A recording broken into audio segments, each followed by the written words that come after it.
নিবেদিত প্রাণ কিছু লোক থাকা উচিত বলে আমি মনে করি, বিশেষ করে যাদের দান্দা নাই। মাথা মানুজ্জামান মানলে হবে না। কুমিল্লা পৌরসভা সিটি কর্পোরেশন যে অবস্থা চলে গেছে, 100 বছর এটাতে উদ্ধার করা সম্ভব না।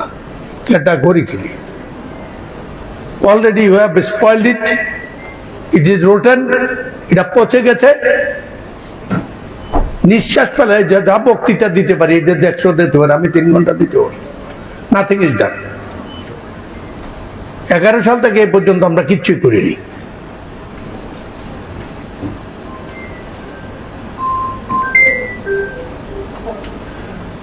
আজকে 11 বছর পরে একটু আগে জানালেন যে আমাদের লোকবল অনুমোদিত হয়েছে। কি হয়েছিল দেশে?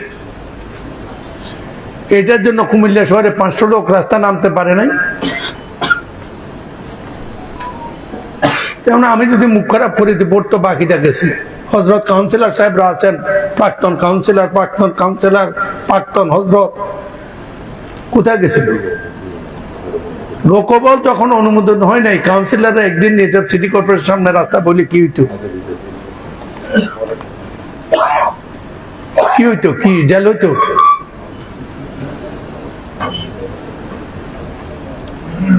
সিটি কর্পোরেশন যখন লোকবল অনুমোদন হয় নাই, যখন নির্বাচিত কাউন্সিলর ছিল এই যে খলিল সাহেব, একবার নিজের মতো হোয়াট ডিড ইউ ডু? গত সপ্তাহে স্যার আমি নিজে please what did you do? আপনার টাইম পরে বলবো। What did you do? প্রথম কাউন্সিল থেকে এসে যে খাওয়া শুরু করলাম,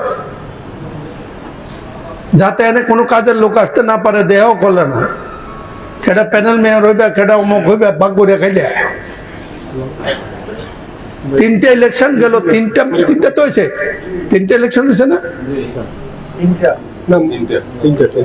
হ্যাঁ, 3টা।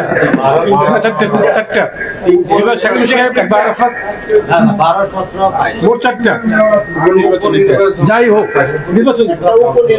আর ভাই 3টা ফুল প্লেজেড ইলেকশন হয়েছে। 3টা ফুল প্লেজেড ইলেকশনে আমাদের ওয়ার্ড কতগুলা? 27টা। 27 দুগুণে 54, তারপরে আরো এতজন ক্ষমতাশালী কাউন্সিলর হয়েছিল, অন্য নেতৃত্ব। যখন লোকবলটা অনুমোদন হয় না, 50 জন কাউন্সিলর যদি এই রাস্তাটার সামনে অথবা ঢাকা যাইয়া মন্ত্রণালয়ের সামনে একদিন 50টা কাউন্সিলর বসে কাটাইতো, কিছু হইতো না? আমি সিম্পল বলি কথা, হয়তো কিনা?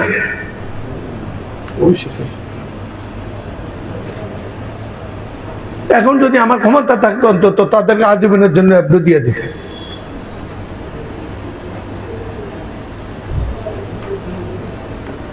সুতরাং আমরা শেষ করে ফেলছি সব।